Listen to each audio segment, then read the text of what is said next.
Happy Friday. Happy Friday, everyone.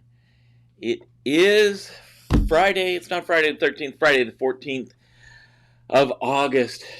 Oh man, where does the time go? Halfway through the month already. It crazy. It's crazy how fast it's going. Um, gosh, we're 4 for Friday. Your 4 for Friday coming up at you this morning. We had let me start it off with last night. We had trivia night, and man, what a good night. I think it was, to me, one of the they keep getting better. I can't say one of the better. Seems like they just keep getting better every single week, or every other week, I guess. Every time we have one. This is the 8th one we've done now. Amazing fun. It was a great time. Mako had some questions out there that, of course, they stumped some folks. They stumped almost everyone. Alex was out there. Alex was just cutting through those tough questions. He was getting them. Covered RMF2. RMF 2.0, always a good topic to cover. Man, but Ralph brought it up three in a row, tied this week with Alex. Alex won the Illy coffee, so you know we love our coffee. So Illy coffee going out to Alex. Had to make sure we announced that this morning because we didn't have the tally. Because when we pick the time to give away the Illy coffee, we never know exactly who is in the lead at that point. We have to see afterwards. The software we use, we can't figure it out until after we finish tabulating the results. I went through, double checked some of them. There were some of the word scrambles that, whether it was one word or two words, the system wanted to count it wrong when it wasn't. So we went through, we made sure all those were good to go. At the coffee cut line, it was Alex with the Illy coffee win. Kind of cool how it grabs that green sometimes and makes part of the can invisible. So that was that. Both Alex and Ralph won the giant 30-ounce red. Remember, everyone deployed cups. These are awesome. Alex kicked his back into the pot so that we could give it away again. So awesome, Alex. Thanks for your help and your support always for the channel. Congratulations, Ralph, on winning third in a row. I think that puts you and Mike mano a mano for number of wins. I think you get 3. Mike Bravo has 3. That puts you tied. Tiebreaker could be coming up on the 27th, I think. Let me look at the calendar. Make sure that's a Thursday. That's 2 Thursdays from now. It's our second Thursday, the 27th. Yeah, Alex rocking it last night, making things happen at trivia night. We ran a little bit long because we had to get folks going. Good time. It was a good time. So I do have my smaller 20-ounce red. Remember, everyone deployed. It is Friday, so we got a red cup, Illy coffee, and I got my red shirt on. I'm just ready to go. And man, that is hot coffee. I'm telling you, that's some hot coffee. Takes a little bit for the chat to come through, so not even close to near real time. He's donating the coffee back. Oh, thank you, Alex. We'll put it back in the queue for someone else to win. Alex donating to the bigger cause, the greater good, so to speak. Your 4 for Friday. Enhanced Agent Tesla is out there. We're going to talk about that. Cactus Pete, which you wouldn't expect to be a Chinese APT, is in the news. SANS Institute got zapped for a data breach, but not a database. This was a mail exploit.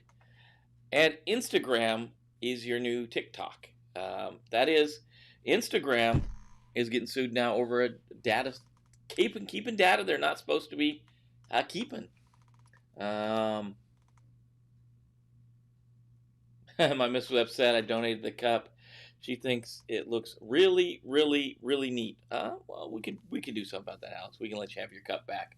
It was planned to be given those.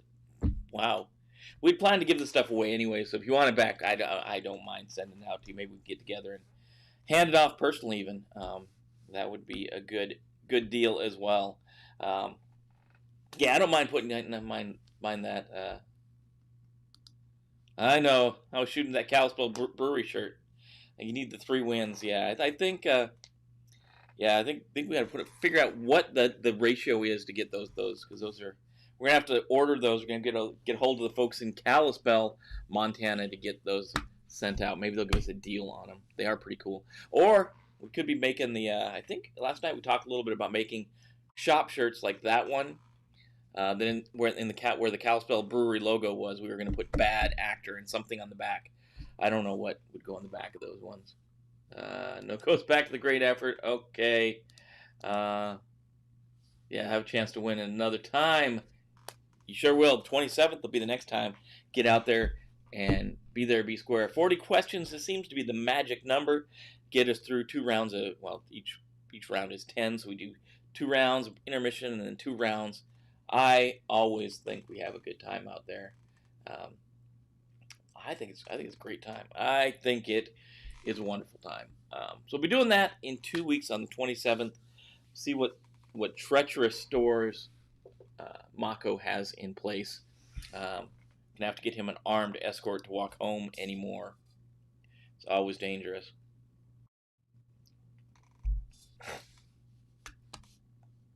How about a bullseye on the back of Mako's shirt? Maybe we can do bullseye on the back and the front. Yeah, obviously Mako, Mako's not with us in the morning. He'll be watching these later today, so he'll have to pick up on that. I think he knows the general feeling for his questions, and I think that's why he does it. He gets you. He likes to stump people. Alex, you were on him last night. You were by and far the person that was nailing those word scrambles. Yeah, 10 word scrambles, terms around security, and it was rough. That was a fatality round. That's for sure. So let's jump in. Let's throw the intro. We'll jump into the news. The 4 for Friday. Give you your holiday of the day. Today's a cool one too. I'll hold it till the end. It's a cool holiday. So let's jump into the intro, and we'll be back in just a second.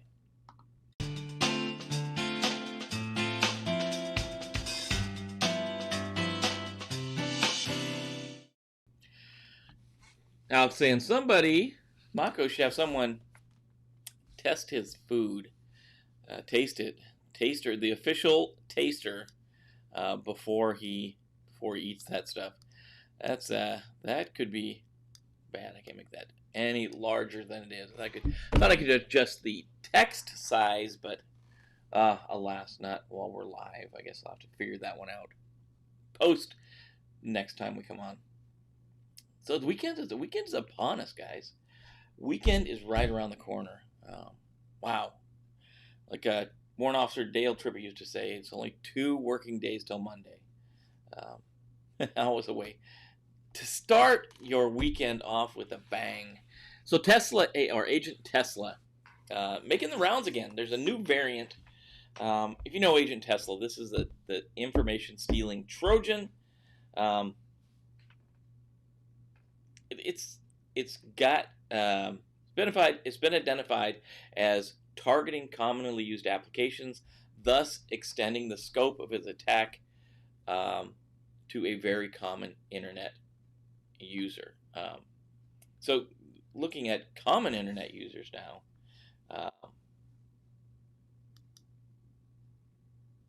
off work now. Who won trivia? JJ, who won trivia? Alex and Ralph tied for trivia, and Alex won the coffee at the coffee point, at the coffee stop. So, yeah, a good run last night. Thanks for showing up, JJ. It was fun. Good to see you there. Off to work. Yeah, it's always rough. Speaking of off to work, I know a lot of folks are in transit in the mornings and miss the live show. We're going to start taking the audio track and just putting it as a podcast. So that's coming soon. We got the software all set up. We got everything set up. We're going to just slice the audio off, throw it into a podcast. Nothing special. In case you're moving around, you driving to work and you can't watch videos, you want to listen to it, it's probably going to be about a day late, because I think that's about how long it takes for the podcast stuff to do its thing. I don't know.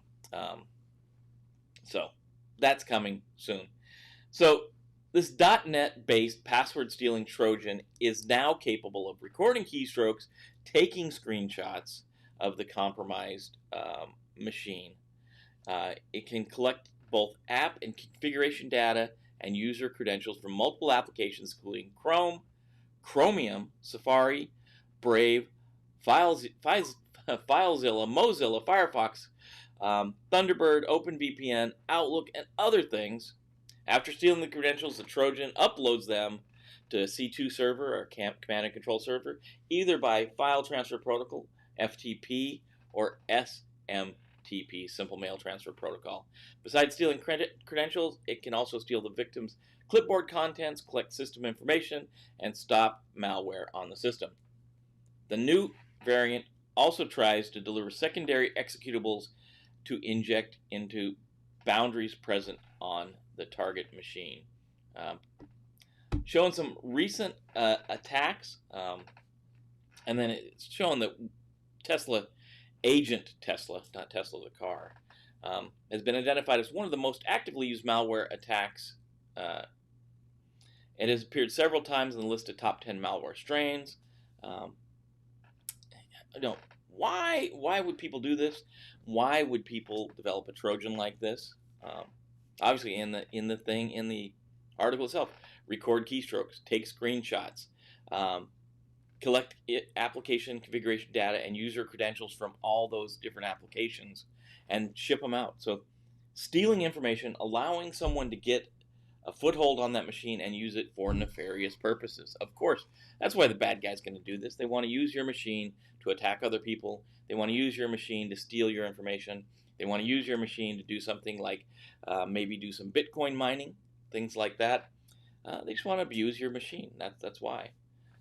Thanks, JJ. JJ says that'll be nice. That'd be cool. I think having it as a podcast would be cool too. Maybe reach a different audience, people that don't have time to watch the video or can't for one reason or another. They can download the podcast, take it with them, and maybe where you're going you don't have an internet signal or something like that. I don't. Maybe trains and stuff like that. So I often get that situation. I remember riding the train downtown in DC.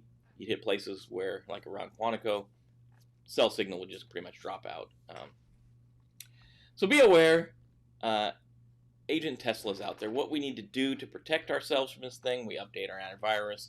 We make sure that we're using good hygiene practices on our systems, strong passwords, that kind of stuff. We're deploying patches and updating our systems as we need to. We have defense in depth and diversity of defense. We just watch out for this thing. This is the Trojan. So, again, I always think of Trojan as the delivery mechanism. That's how the bug gets on your machine, and it looks like once it gets on there, it's just a straight piece of malware that's stealing. I don't know. It looks like you have, if you look at this screen here, let's do this real quick. I'm going to take this screen. This is your typical Tesla screen, and it looks like, if you look at it, it's a normal RAT or remote access tool configuration screen. So, again, it's probably splitting hairs at this point, but I see the Trojan as the delivery mechanism. There's always an overt and a covert program with the Trojan. That means there's something you think you're getting, and normally that's some piece of software that you think you're getting for free. It's not. It's not. Everything is at a cost. So there's an overt program that you think you're installing, and then there's a covert program like Agent Tesla that's underneath the covers that you don't see, that when you install one, you get them both. So to me, the Trojan is the delivery mechanism, and Agent Tesla is a remote access tool that's being delivered by the Trojan. Splitting hairs, of course. My view of the world. That won't get you passed on any certification. But if we think about the three things we always talk about Trojans, viruses, and worms. To me, Trojans, viruses, and worms are all delivery mechanisms. Any type of malware can be distributed using those three delivery mechanisms. So Trojan, obviously, we have an overt and a covert program. We just talked about that. A virus is a piece of code that infects your system, and the virus itself can be the malicious code, or it can carry something with it, and the same with a worm. But the difference between the worm and a virus, obviously, the virus needs user interaction. The worm is looking for a hole in your system, some vulnerability, and it propagates on its own without user interaction. So we have two that need user interaction. Two things that need user interaction: the Trojan and the virus. They need the user to click on something, whether it's installing a piece of software or clicking on an email or a link. Where a worm doesn't need that. It just runs through your system looking for vulnerabilities. Again, splitting hairs on that one. Probably one of the bigger stories today is Cactus Pete. So Cactus Pete APT hones its tool sets and resurfaces with new espionage targets. That's your headline. Cactus Pete is an APT that's out of China. It doesn't have a number. It's not a numbered APT like a lot of them are. But Cactus Pete is back out. It's back doing its thing. And Cactus Pete for a long time has been kind of noted as a low-level APT. It's like a moderate, like maybe a moderate level of APT. It generally uses less technical attacks, like this Bizonal backdoor, which is the article mainly from ThreatPost mainly talks about this Bizonal backdoor that it uses. Talk about it on the technical side of the malware. It's fairly straightforward. Once the malware executes, it connects to a hard-coded command and control server using unmodified HTTP-based protocol. So it's not encrypted HTTP, and it's a hard-coded C2 server, a command and control server, which means it's not that advanced. Most of the advanced pieces of malware that when they connect to the C2 server, their command and control server, it's randomized. There's a number of C2 servers that it's connecting to. It's harder to shut down that way. With this one, with being a hard-coded C2 server, it's obviously easier to shut this thing down because we can put in our egress filtering, we can put the name or the IP address of that C2 server, and infected systems can never connect to it. So that's one thing. The request and response body are RC4 encrypted, and the encryption key is also hard-coded in the sample, according to this guy, Zykov. As a result, the RC4 encryption, it may contain binary data, and the malware additionally encodes in base 64 to match the HTTP specification.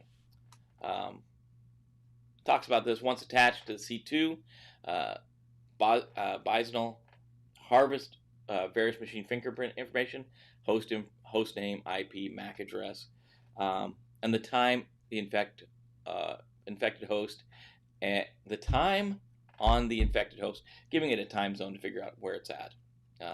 Sends all that to the C2 server. It can also do other things like execute remote commands. The victim's environment for lateral movement can also be exploited once the initial system is exploited. So we can move laterally across the target organization. This group continues to push various custom Mimikatz variations and keyloggers for credential harvesting purposes with privilege escalation. Again, a lot of lower level tools. We see Mimikatz being tuned and changed quite a bit in other exploits, but this one is using variants of Mimikat. Now, going back to the APT, what the APT normally targets. So they normally target military, diplomatic, and infrastructure organizations. So even if they're just gathering information and pulling information off machines, that could be very sensitive information in a lot of cases. Other names for Cactus Pete are Karma Panda and Tonto Team. They think they're Chinese because they're a Chinese-speaking APT group. They normally have been seen to target supply chain attacks. They appear to have received support and have access to more complex code like ShadowPad, but they're not using it as much as you would think they would, which leads folks to believe that they're state sponsored.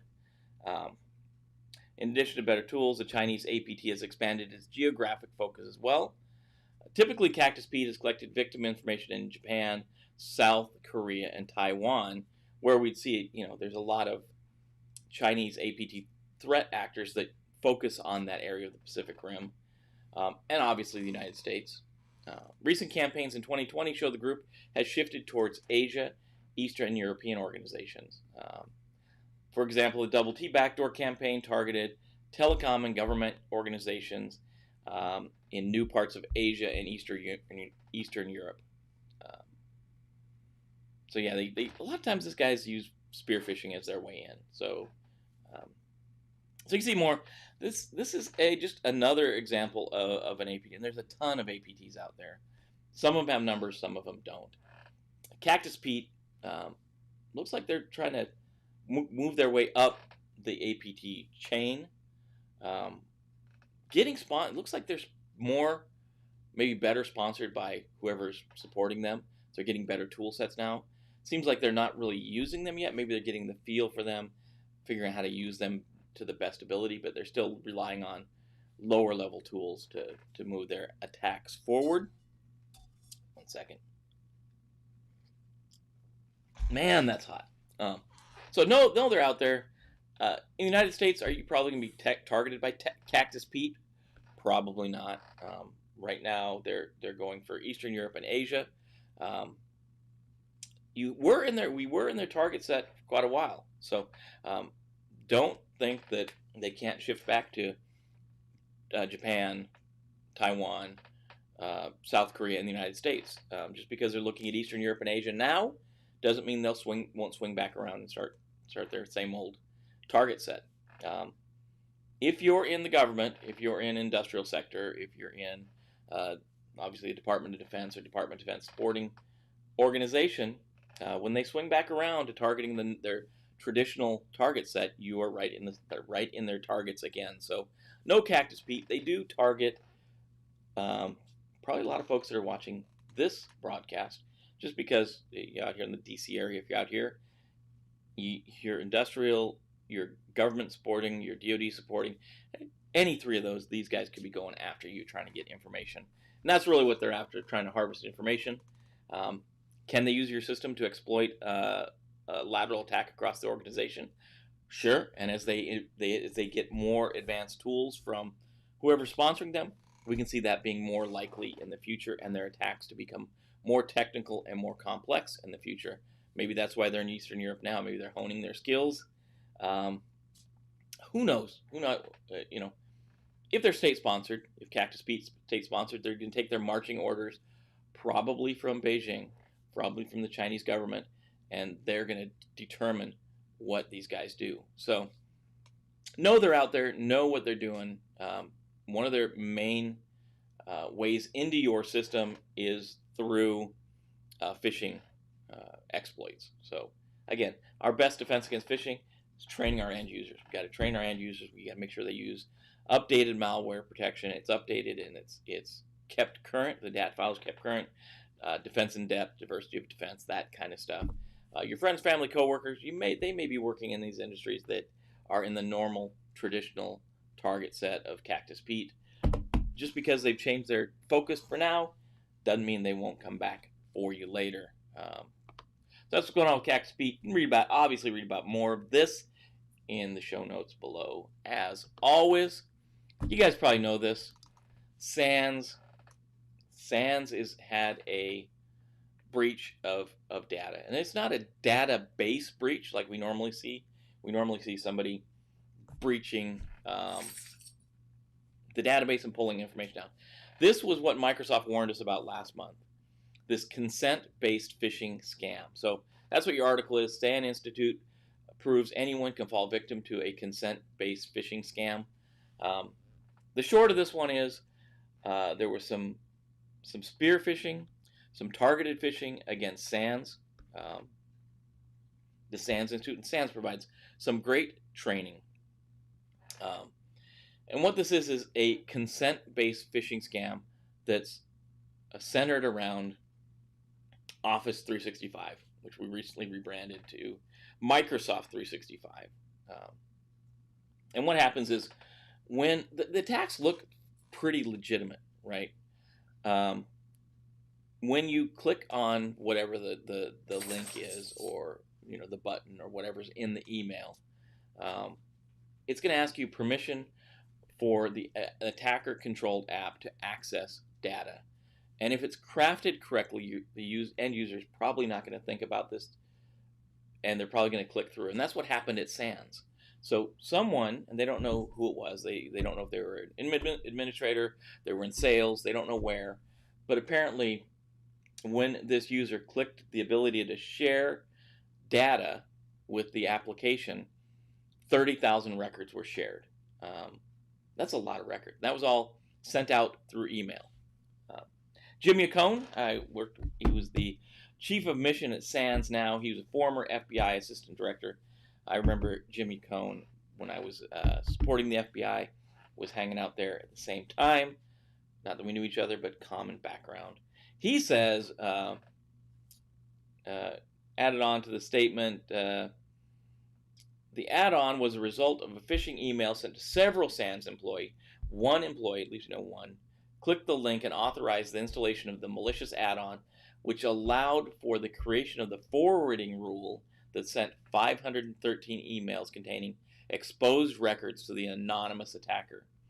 There was no credentials divulged, nor any victim malware, any active malware on any of the victim systems or any other SANS systems, Yacone continued.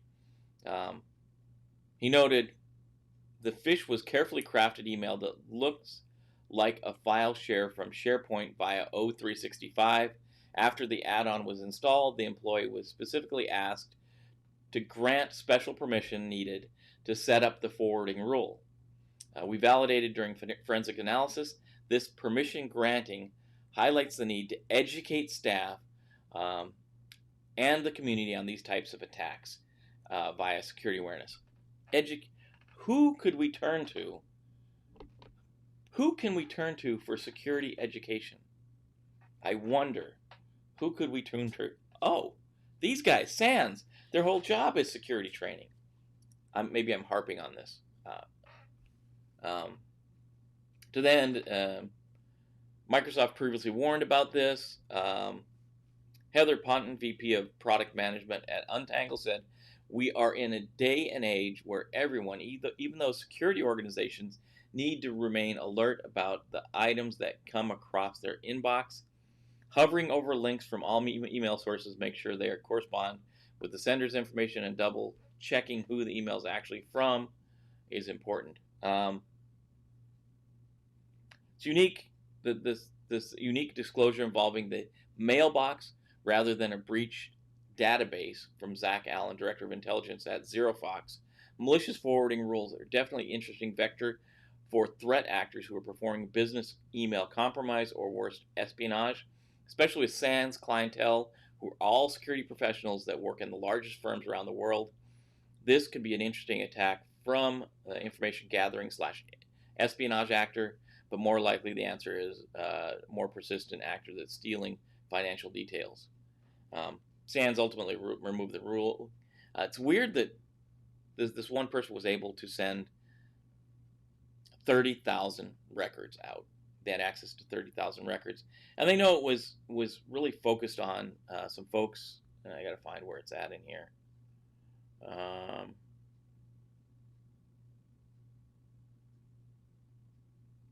It was folks signed up for a forensics class, and some folks that were in another.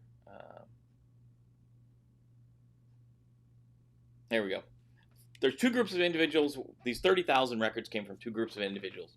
The first were individuals who had recently registered for Virtual Digital Forensics and Incident Response Distribution Summit. The second group were individuals who were part of a SANS General Outreach Program. Both lists were used for basic communication, customer or instructor records were not affected. The one thing that I think is interesting around this thing in this article, um,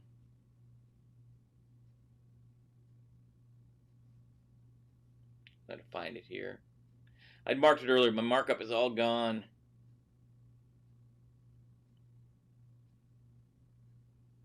I rely on training. They're essentially talking about don't hold some places like SANS to the same standards as we do. Financial institutions. I get that. I get that. We don't hold them to the same standard. And one of the things that drove me crazy about the article is that essentially in this paragraph they're talking. Oh, here we go. Who is saying this? Colchino. I don't think we should hold SANS accountable to the same standard of security and data protection as we impose, say, on let's say financial institution and other highly regulated industries. Otherwise, their training would become exorbitantly expensive and few organizations would be able to afford them, causing a domino effect on global instructor and poor awareness. Like many other, SANS falls victim to an unforeseen work from home measures that have undermined security mechanisms and controls readily available in the office. I don't buy that. For one, I don't buy that. Their first premise is if we held SANS to the same standards as other organizations, especially financials or things like that, are regulated, their training would become exorbitantly expensive. I've got news for you. SANS training is exorbitantly expensive. $8,000 for a class you're taking at home is way too much money. SANS training is some of the best you're going to get in the world, but they charge way too much money for it. And it's a .org. It's not a .com. Great training. I just think they are exorbitant already. I don't think anyone else in any other training area charges as much as SANS does. And I could be wrong here. Maybe I am all off my rocker here. Yeah, we want to make sure that SANS courses remain incredibly affordable to everyone. Yeah, Alex, that's what I'm saying. These guys already charge a ton of money. If you've been out to SANS and you register for a course, they don't even use a two-factor authentication. So talking about work from home measures undermining security, this is an O365. This is cloud-based Office. So it doesn't matter where you're at the office or at your house, the same security protections should be in place. That work from home seems like a cop-out to me. The fact that you're going to say their training is going to become expensive if they have to hold them to standards like user training and multi-factor authentication, I don't think those are controls that are only held to highly regulated industries. I do agree with the article that anyone can fall victim to this stuff. I just think that this paragraph caught my attention, and I think it's a cop-out. I think it's a cop-out from this guy. One of the better alternatives, some reasonable amount of money for courses, those trying to get into the industry. Yeah, that's what we're trying. Obviously, Alex, that's what we're trying to do here. We're trying to get, training to get people into the industry. I wouldn't go so far as to compare our training to SANS training, just because they have just folks dedicated, a giant workforce dedicated to doing this. But we're out there every day trying to put content out that trains people in the security world. And obviously we're doing it for, on one hand, we want to make sure that it's available to everyone, so there will be free training available, always available. And then the advanced training is just a little bit more. It's not that much more money. Like the RMF course that starts on Monday. It's like less than $300. This last SANS course I looked at, and again, I will underscore every comment I make with SANS training is some of the best you will get in the world. The last class I looked at, self-paced, online, $8,000.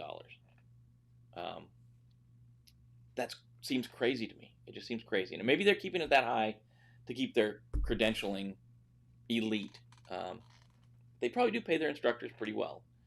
I just, this whole paragraph where they're saying, if we hold them to these high standards, which I don't think user training, especially for a company that specializes in training and multi-factor authentication, and the other thing they point out here, it's a cop-out. That's a cop-out. I do agree with them that anyone could fall for this, and that's why we always have to constantly train our people. Make sure your friends, your families, your coworkers are all taken care of.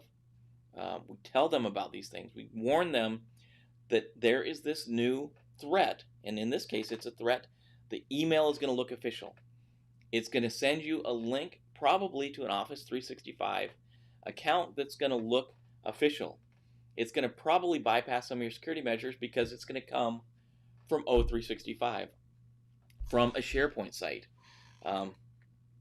It's going to be hard, but you have to train them. And we have to make sure that we know that, hey, if they see something that pops up and says, hey, do you want to set up a forwarding rule? Question that. Again, that's what we talked about yesterday. That common sense or that critical thinking about what's going on is what we need to get across to our end users in this case. I'm harping on SANS a little bit just because they should know better. Last time I went out there and checked my account and it didn't even have multi-factor authentication, that kind of upset me from these guys that are supposed to be a security organization. And again, underscoring the good work they do in a lot of other areas, there's some basic holes in this story at least. And I don't know everything that happened at SANS, but this cat saying we can't hold them accountable to the same standards, I don't think these things are highly regulated standards that SANS has fallen down on. Jim's opinion, obviously, take that to the bank or not, I guess. And again, like to Alex's point, if you're after SANS training, that's the only place you can get it, then you kind of have to go to them. They do some really good stuff. There's other places out there that are at an equivalent level. Carnegie Mellon does a lot of training that's available out at Carnegie Mellon that I think is at least at the SANS level, maybe beyond. Smart cats out there. And if you need to, man, sometimes you just got to pick a book up and go for it. So that's it. I won't harp at SANS anymore. I know they got burned. They're cleaning it up. It's unfortunate that they're in the spotlight. I feel bad for them, but don't cop out and say that if they put security controls in place, their training's going to be expensive, because their training's already be expensive, and you should have those basic security controls in place that this cat was talking about. All week, all month, this has been the month of pick on TikTok. So now we'll take our turn and pick on these guys, Instagram.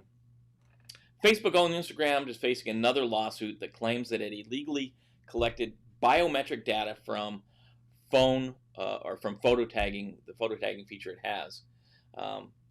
Looks like it was accused of collecting and storing and profiling and profiting, profiting from biometric data of more than 100 million Instagram users without their knowledge or consent. And that's what I always get on the TikTok train about, is they're doing things that are against the rules or against the law or against the user agreements people said. And that's exactly what's going on here, without their knowledge or consent. Last month, Facebook faced similar charges and offered to pay, in quotes in the story, $650 million settlement. The new lawsuit claims that Facebook has harvested over 100 million Instagram users, and they're using the Illinois privacy law, which is interesting here. Under the Illinois privacy law, Facebook may be forced to pay $1,000 per violation or $5,000 if they acted recklessly or intentionally in this. 100 million Instagram users, and the violation could be $1,000 or $5,000 per violation. Holy cow.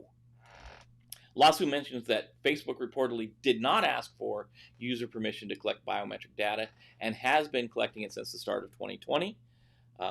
came to light. Apple iOS 14 beta users recently got a privacy scare when they found out that the Instagram was secretly using the camera in the background. Some Instagram users reported that iOS 14 alerted them with the camera on indicator at the moment they opened the Instagram app and scrolled through stories without actually recording something using the app. However, Instagram was quick to respond and blame this issue on a bug. Um, Instagram, man, you guys are out there, and why would they do this? Obviously, the why behind this is they can profit from your data, and it's the same thing we talk about with TikTok. We'll harp on TikTok because they're collecting data and they're sending it back to China. That's that's the thought that's going around now. Instagram's doing the same thing.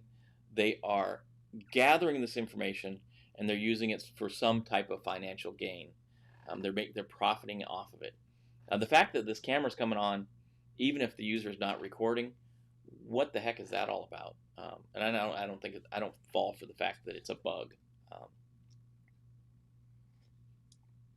Still hot as heck. Hot coffee, man. Still been there for like an hour and a half. Still blazing hot.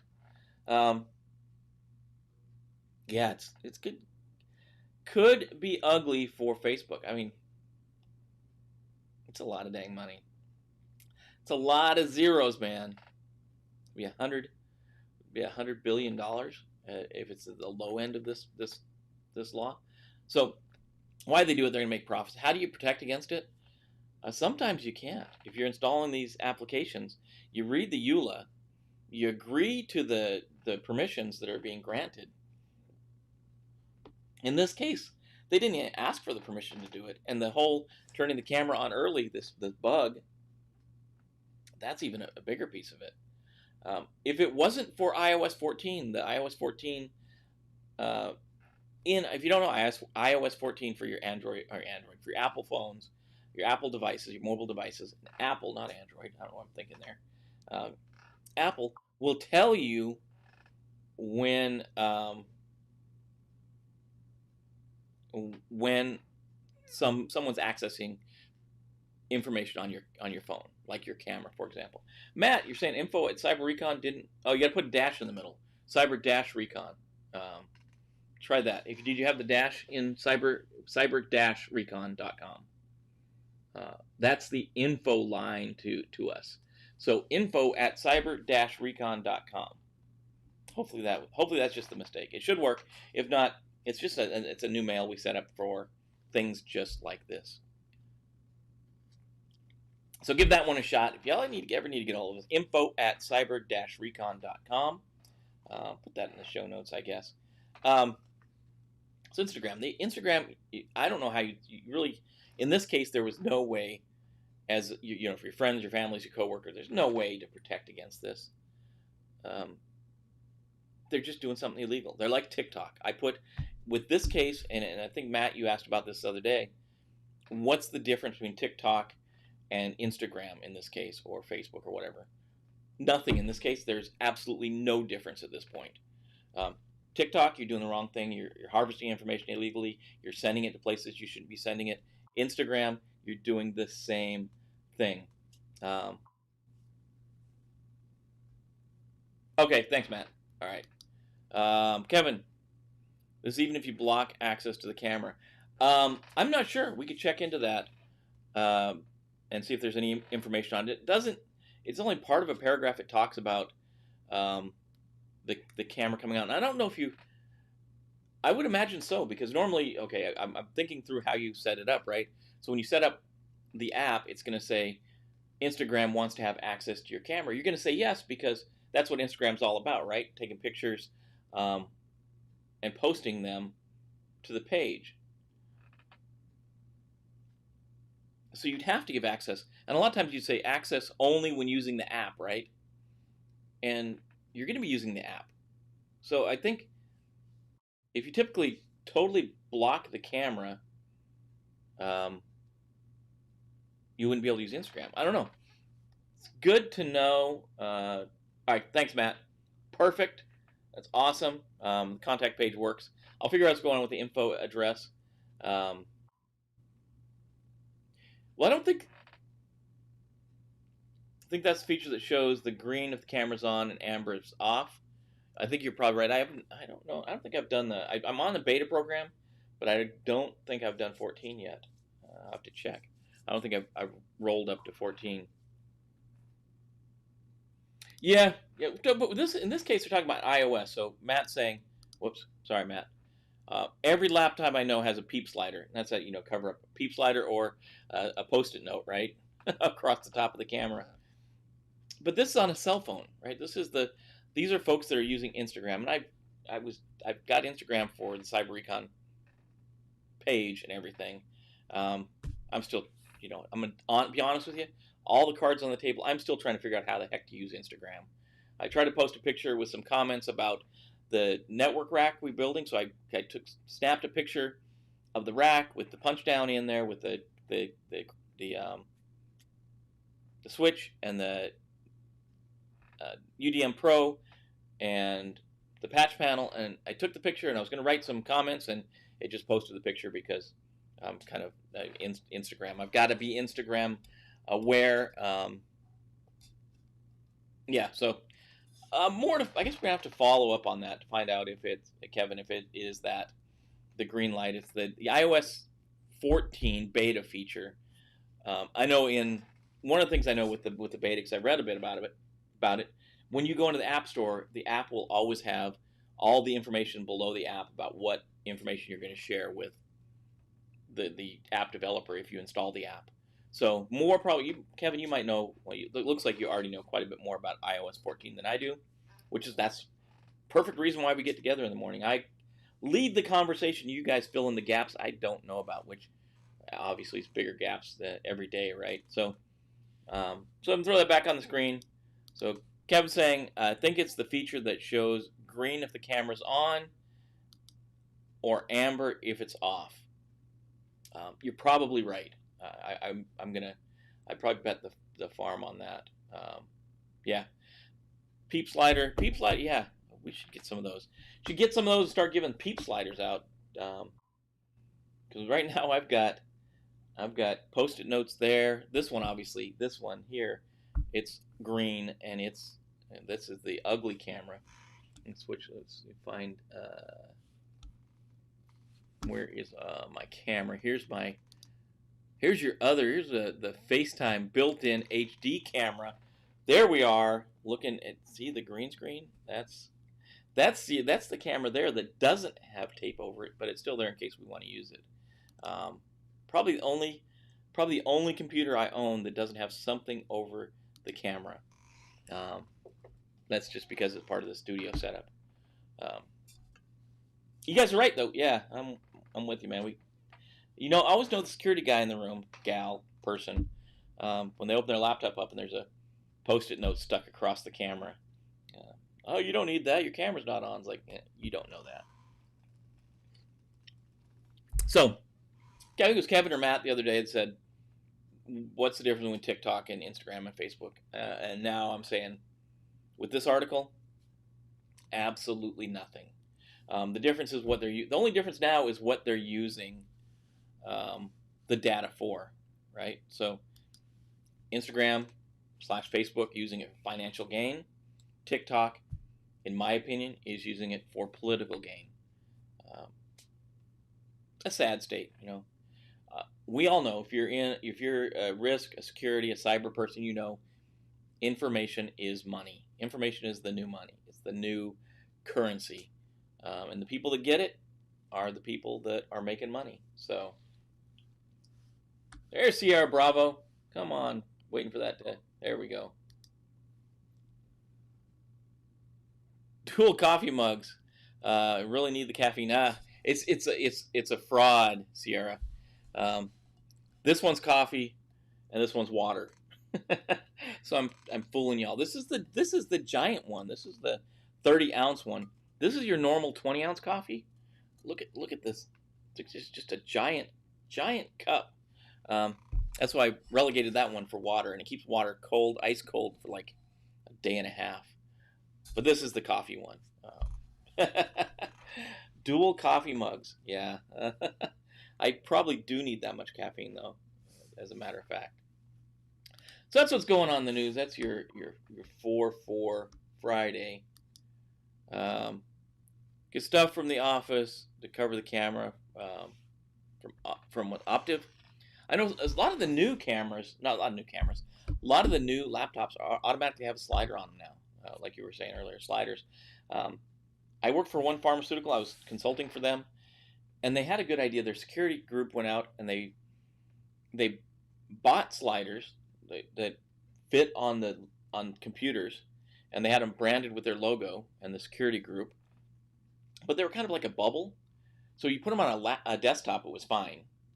But you put them on a laptop, when you went to close the laptop up, it wouldn't close right because this thing was a bubble sticking out, and people just took them off. I've seen some of those really, really thin sliders that are perfect. Optiv, that's the company that sells them? I'm gonna have to check that out, Kevin. Optiv. I'll check them out today. Maybe that could be some swag we give out, some Cyber-Recon sliders for your camera. I need the flat ones for laptops. That's what everybody's got. Laptops nowadays, man. Desktops are thin clients or laptops are the way to go.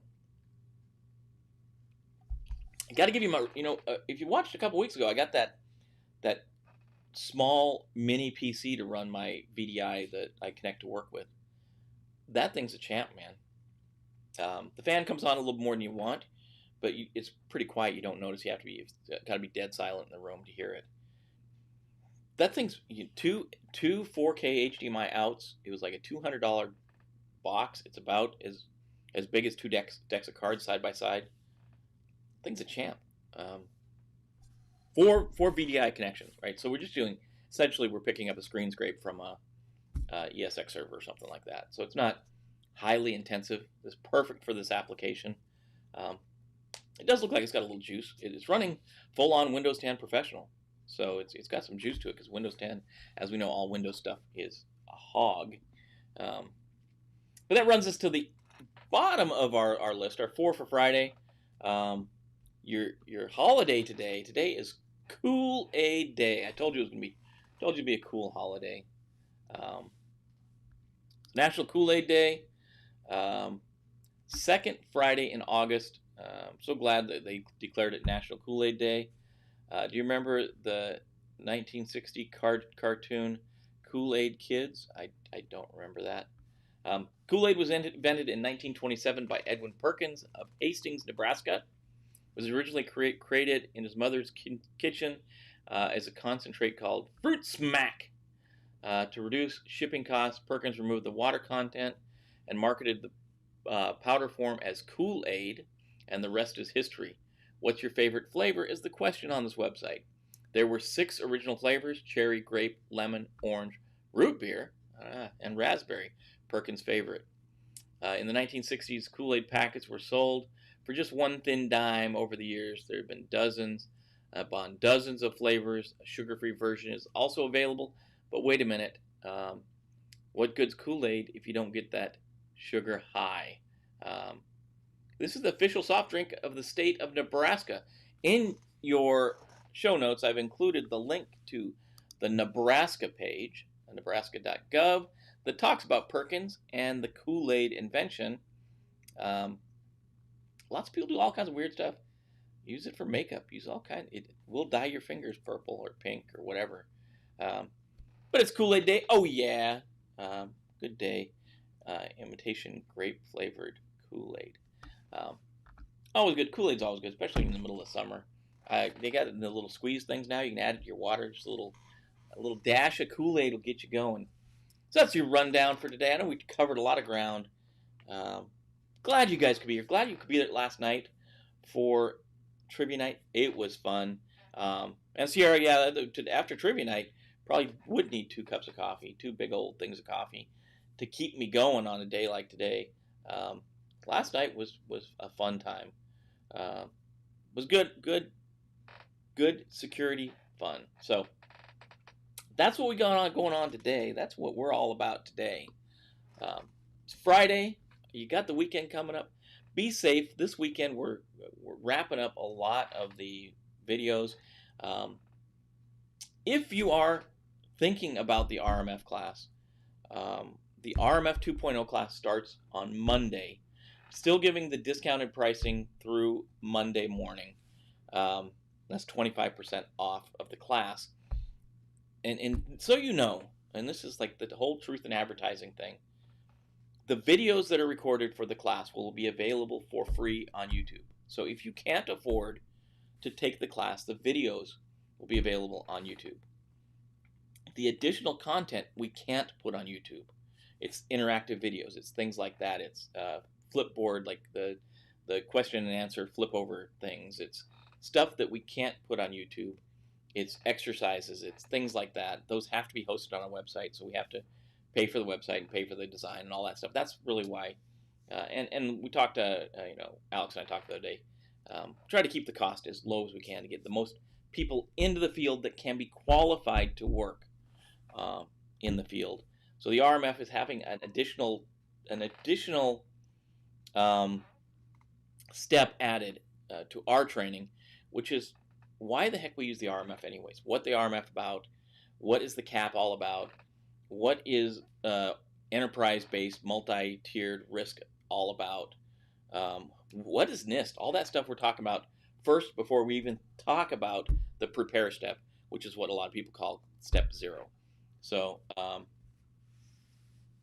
yeah, here we go. This class is a weird, the first go round, because this is a new class, the first go round is semi self-paced. And what that means is we'll release a module, and depending on the length of the module, we'll go 1 or 2 modules, and then we'll have a live event. And the live event will be hosted on Zoom or hosted on WebEx, and we'll talk through the entirety of that module or the second module, or the 2 modules together, depending on how long they are. If the long module will be 1 module, we'll talk about, go live, answer all your questions, clear up anything that wasn't taken care of in the course material, and then we'll move on to the next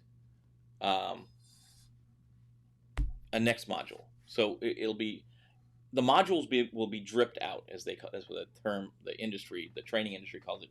The modules will be dripped out, but you can go through that module at your own pace. So for example, when we release the first module, you'll have 1 or 2 weeks to go through it.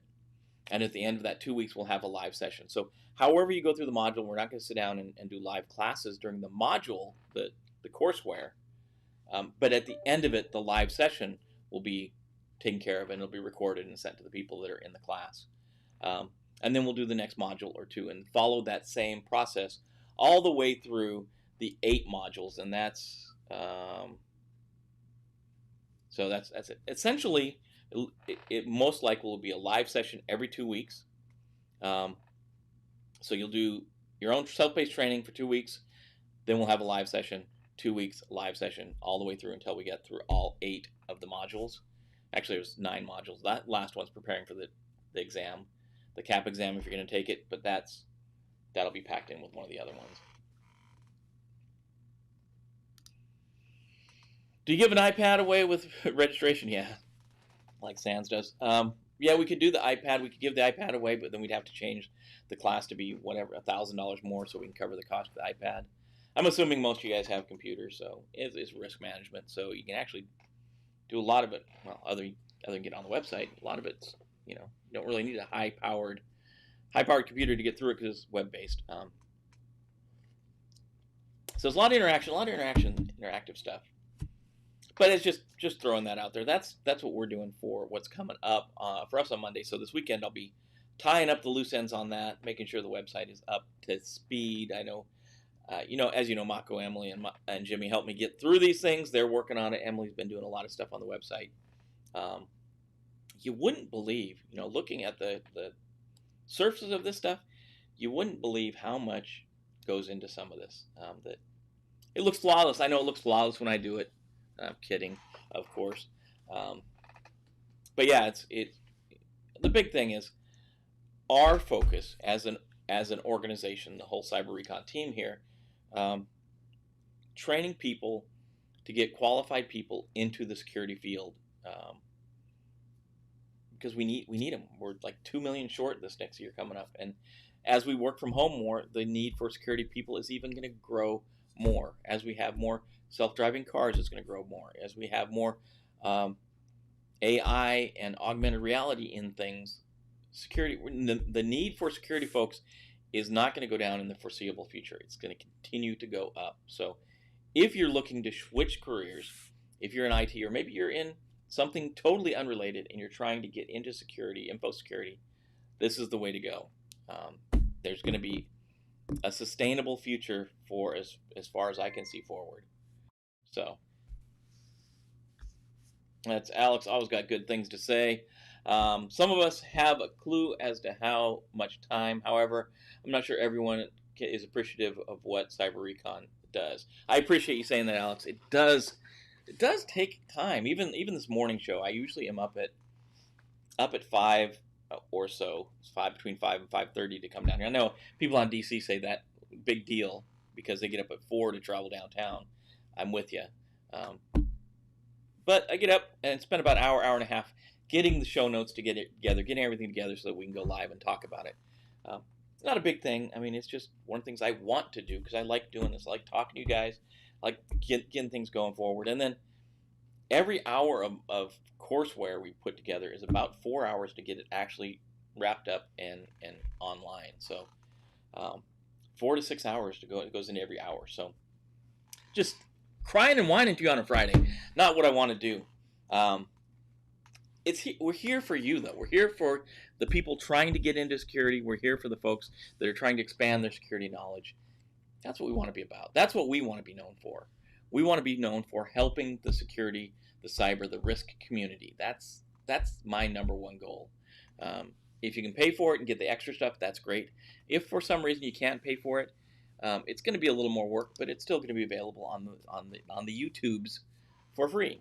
It's going to take you a little more. Honestly, it'll take you a little more to go through the YouTubes just because there's going to be a little more you're going to have to do. But that's harping on that. Bottom line is Cyber-Recon's here to expand the roles of security, to train people in security, cyber, and risk. We want to help. We want to help the community. And me, if you look, this is not blonde. It's not getting younger. I'm not getting younger. So by the time I'm done, by the time I hang up my spurs, I want to make sure there's plenty of you cats out there that are good, ready to go. Pick up the mantle and drive it forward to keep things secure when I'm sitting on a rocking chair somewhere, drinking margaritas out of this cup. So that's what I'm going to say. Let's cut this thing off so you guys can get to work, so I can get to work. I always appreciate the feedback you guys give during the class and after, in the comments afterwards. If you can, share with your friends. Hit that button over there. Have them hit the button if you haven't already. Hit the button over there too. To subscribe, hit the bell to be notified when stuff goes live. Like the video, like the page, comment. I would love to see your comments below or in line, of course. Great question, Matt.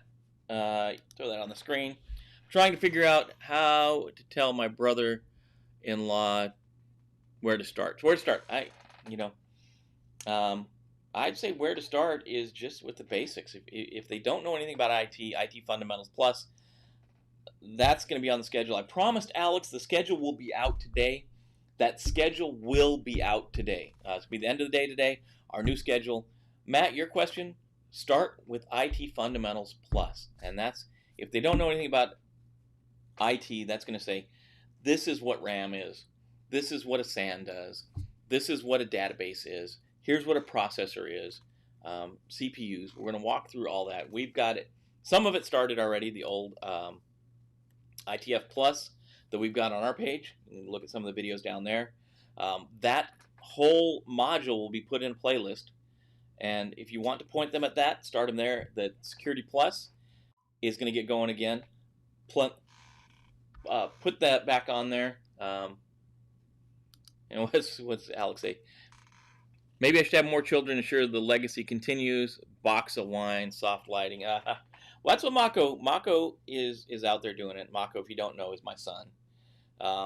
And Jimmy is my son-in-law. So they're doing it. Emily is my soon-to-be daughter-in-law. So it is a family business. We keep things going here. Needs a clear. Matt, I think clearances help people get a wide range of experiences. I do. And I think you're definitely more marketable with a clearance.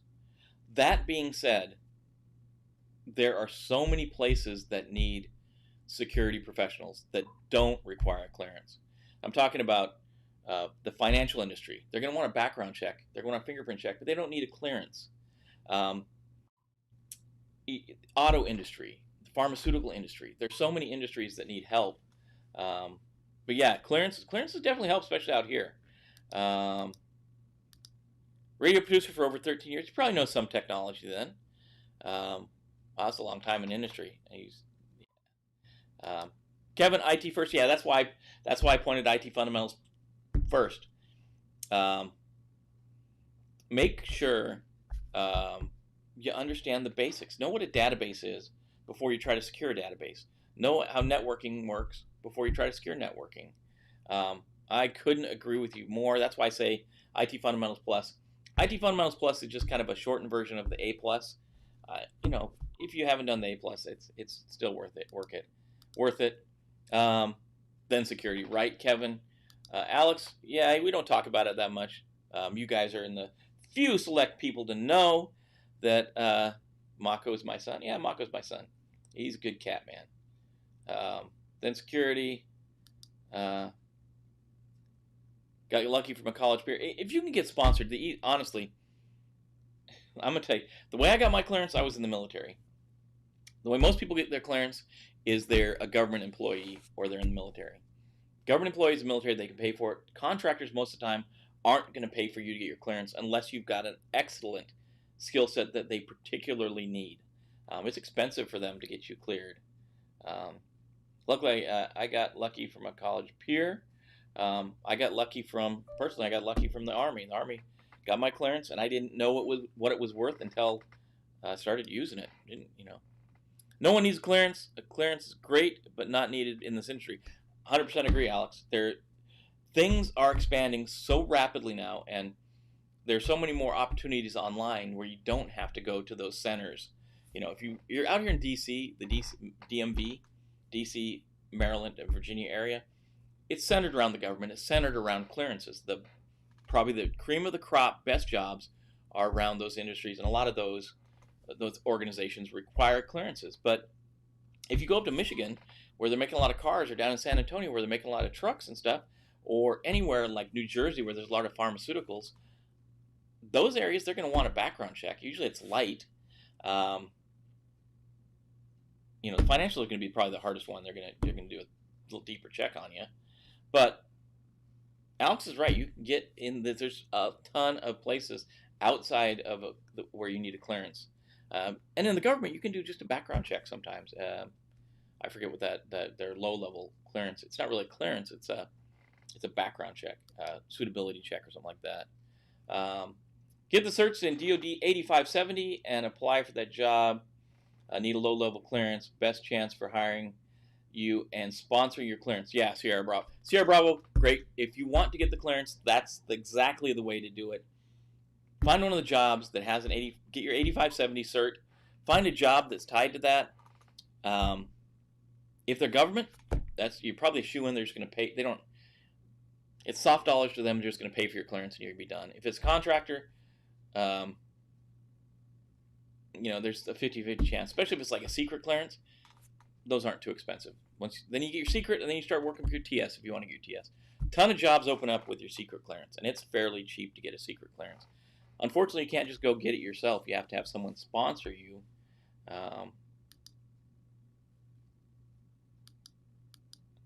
I got lucky. Mako got lucky. You got lucky, Mako. There are days that I want out of the DoD, but don't have the cloud experience. Cloud experience, if you're looking for the cloud cert, we talked about this. The beta version of CompTIA's Cloud Plus certification is still $50. It's the third version. There's no training material, but if you take version 2 and study that, you're probably pretty close. And Matt, you're helping me out right there. Public trust, that's what I was trying to think of, and just couldn't remember it.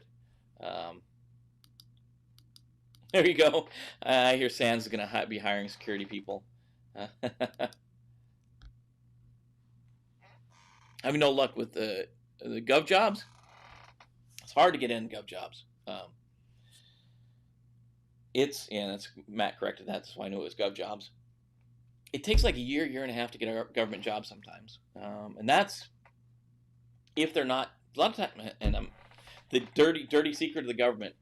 A lot of times they will write a job posting for the person that they want to hire into that position. You'll see the job; it'll be perfect for you. You'll apply for it, and you might not get picked up because they are already looking at a person to put in that job. That's the ugly truth about the government. You just got to keep at it, and it's a long, drawn-out process to get in the government. It's going to take a while. CISA, yeah, my favorite place.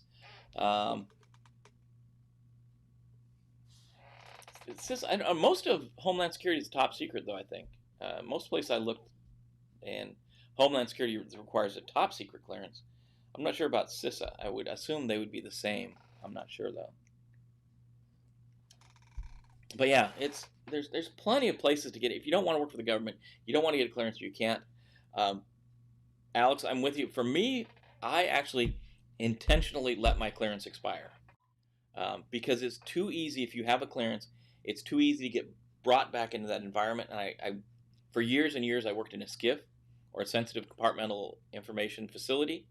You go in the morning, you close the door behind you. It's no windows. You do your job. You come out at the end of the day. Maybe it snowed, maybe it rained, maybe it's dark when you go in, dark when you come out. You're living in a box. Great work, doing great things for the government. It's a hard life, and you can only do it so long before you got to say that's enough of that. And I had to say that's enough, and let my stuff expire, and that way I know I won't go back in. Matt, I know one of the top positions for top, and always giving TS, is the receptionist at Fort Meade. Yeah, Fort Meade, the fort. Sierra Bravo, if you want TS, SOC work, or threat hunting. Both excellent. Threat hunting, we never really talk about threat hunting. I love the field of threat hunting. Not a lot of, that's still an emerging field. Probably more advanced in the government than anywhere else. But it's starting to pick up in the commercial world. Threat hunting is a cool field. I like the field of threat hunting. Really thorough, yeah. Sure, Mike loves gifts. I don't know. I don't think I believe you. Most people, I try to tell people, when I was working in this gift, I'll give you a call and say, well, I won't have my phone on. Well, what's up with that? So, well, it's in a box outside the room. I can't even bring it in the room. Or some places it's in your car still. Some place you're working. Yeah. Matt, I've had Windows at least. Windows. Yeah. Some skiffs have windows and blinds. I've been in a couple that have them when they've had the mesh stuff over the windows, so you supposedly cut down on radio emissions and all that Faraday kind of stuff, and keep people from looking in. Stressful. Working in a skiff it's relentless. Sometimes you get in there and you're just in there, in a box. So yeah, that's a whole session we need to talk about job progression, getting in the field, different paths, because there's different paths if you're going government or if you're going commercial. If you're in the commercial side, a lot of security people in the commercial side will pick an industry, say finance, and they'll work in that industry their whole career. Or they'll work pharmaceuticals, or they'll work automotive or something like that. If you want to be a blue teamer, blue before red, but you need the red to be blue. Yeah. It's a dichotomy, right? So blue teaming is defense, right? Red teaming is attack. The best red teamers were blue teamers, and the best blue teamers were red teamers, because they know what the other side is thinking. I agree with you. Mike says, go purple. Purple teaming, I love the concept of purple teaming. If and hopefully you're talking about purple here, because there's another version of purple when you're with the military and you're working in a purple organization. But purple teaming is when the red team attacks, the blue team defends, and then they stop and think and talk about it. They talk about, okay, here's what we did to the attack. What did you see as the blue teamer? What showed up in your IDS and IPS? What showed up in your logs? How did you know we were there? Did you know we were there? And then they tune the system. If they didn't, so the red team did the attack, the blue team didn't see it. Okay, now let's tune the IDS, let's tune the IPS, let's tune the firewalls, let's tune our logging so that that type of attack is detected. Now let's try the attack again. Oh, we saw it. We stopped it. Okay, cool. Let's move on to the next attack. Now the red team attacks again. Did you see it? How did you see it? How did you defend against it? And then they walk their way through the different exercises. Different than your traditional red team, where red team comes in, nobody knows about them being there. They do the attack, and then afterwards there's a report. I like purple teaming. Way back when, 10, 15 years ago, NSA had a concept called green teaming. Did you guys anyone ever heard of green teaming? Barney. Yeah, Barney's definitely purple. You learn blue as you specialize red and vice versa. Yeah, you definitely learn, because when you're doing red, you're thinking about, how can I exploit the system? How did they stop me? What were in place? What countermeasures do I need to get around? And when you're doing blue, you're thinking the same thing. What do I need to stop the attacker from getting in? I'll look at something like our Cactus Pete, how they're going to come in. They're going to come in by a Trojan. Okay, how are they getting the Trojan in? Let's start thinking about how we can defend against that. And the red team's going to think the same thing. If I want to get something like Cactus Pete in, how can I get that in? Am I going to use phishing? Am I going to use a watering hole? Am I going to use some type of vulnerability to get in? What is the way in? Vice versa. And I don't see anybody talking about green teaming. So green teaming was a concept NSA had to be 10 or 15 years ago. And essentially it was a red team coming in, and they would run a red team exercise against a fort, like, Fort Homestead or whatever. I'm going to make one up. I know there's Air Force Base Homestead, but it's Fort Homestead. Fake base. They come in, they run their exploits, they find all the things that are broken, and then they stay to fix them. And it's kind of like purple. It's in a way it's like purple, but the NSA team, this team that would have came in from NSA and a combined group of people, would stay around and fix all the problems that were uncovered during the vulnerability analysis and the red teaming event. Kind of a good concept. It's just hugely expensive to implement that whole process. Security is a series of rabbit holes that go even deeper. Start somewhere and it'll lead you down a path. It certainly will, and you'll uncover turning over stones and finding ugly stuff underneath is always there's always stuff to find, right? No organization's perfect. So, wow, you guys are awesome this morning. It's been great. I got to draw a line in the sand though, because I got about 10 minutes to log in. You guys do great. I love the conversation. I think we need to have a special session. Maybe we'll do a Zoom online meeting or a WebEx online meeting. Get the folks together. We'll talk about career paths. Put some information together for folks entering this field. Put a panel together. Looks like we got the people for the panel right here. We put a panel together.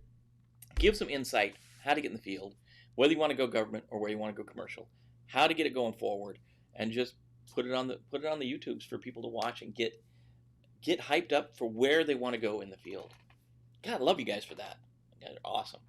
You guys are awesome. I hope you have an awesome day. Mike is going to say go get some, but he can't because he's in the skiff. Go get some. Sierra will say it for him.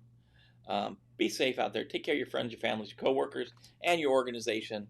Have a great weekend, and we'll see you bright and early, 7:30 on Monday for another Cup of Cyber, where we'll talk about the news, cyber news of the day, and why it's important to you. You guys be safe out there.